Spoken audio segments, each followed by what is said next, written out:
Happy Martin Luther King Day. Here in the US, today's a national holiday celebrating Martin Luther King, and I wanted to pay tribute to him and share a few of my thoughts as well. You know, it's astonishing to me to think that in my parents' lifetime that schools were segregated, that blacks couldn't drink from the same drinking fountain as whites. It's unbelievable in one generation that was the case.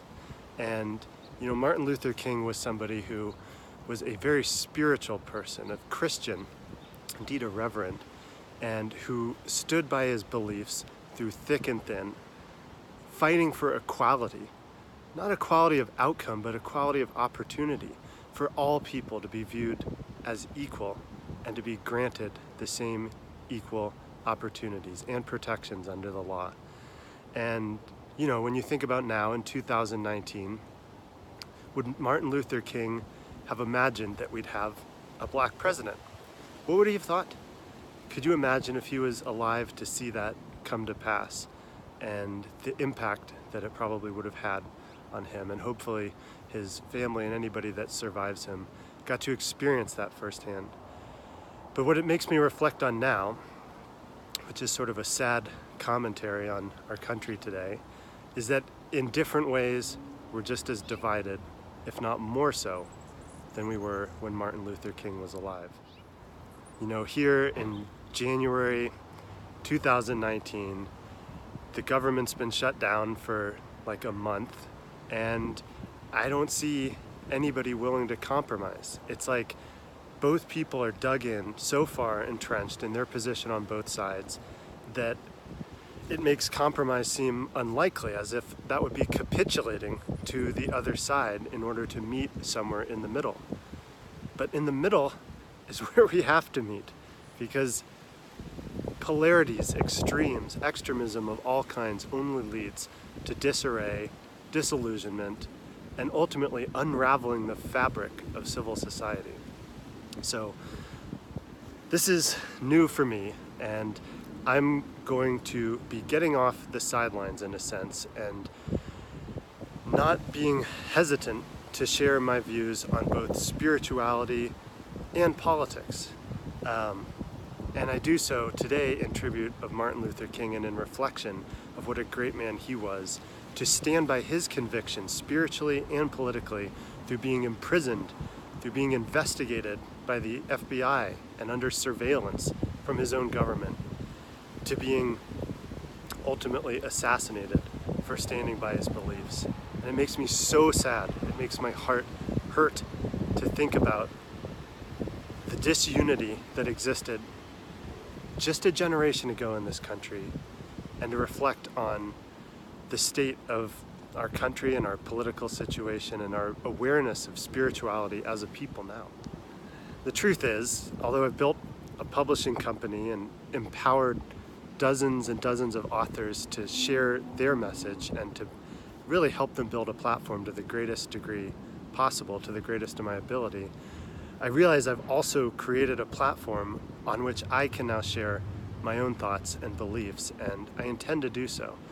I'm working on my next book called The Art of Creation, which really brings the spiritual side of my life that's been perhaps out of view much more to the forefront, and in a positive, empowering sense, not in a religious, dogmatic sense, but in the sense that by connecting with our innate spirituality and connecting with that divine source that we are all connected to, is our liberation from the self-worth issues, the shame, the guilt, the inauthenticity that has perhaps gripped so many of our lives. So, in tribute to Dr. Martin Luther King, I say thank you for standing up for what you believe in, and thank you for being willing to put yourself out there in such a way that it rallied others' energies and ultimately did see change take place in this country.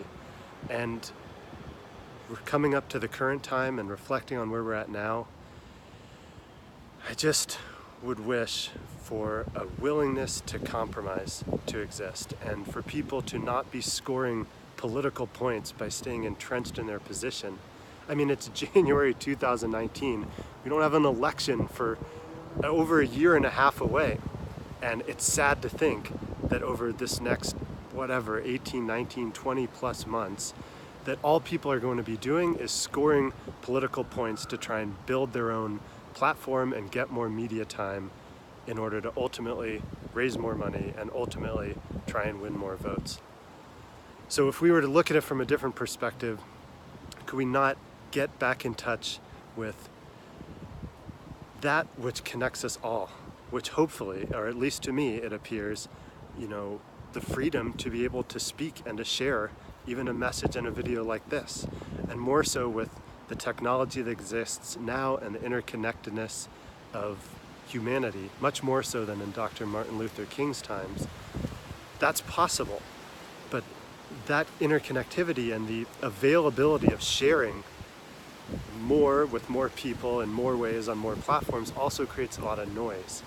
So I'm taking a stand today in honor of Dr. Martin Luther King to be authentic and to share that which we truly believe. And for me, that is, as it was for Dr. King, equality of opportunity, equality as a people in this democratic nation, and that spiritual connectedness that transcends whatever is currently going on in our life circumstances and connects and elevates us both to a higher power, however that appears to you, and also to one another in the sense that we all have that spirit of life inside of us.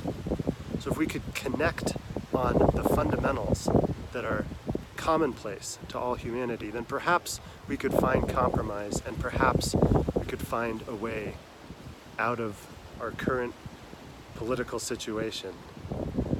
And so with that, I want to thank again Dr. King for all that he did to bring America together and to be a stand for equality, spirituality, and brotherhood amongst all mankind.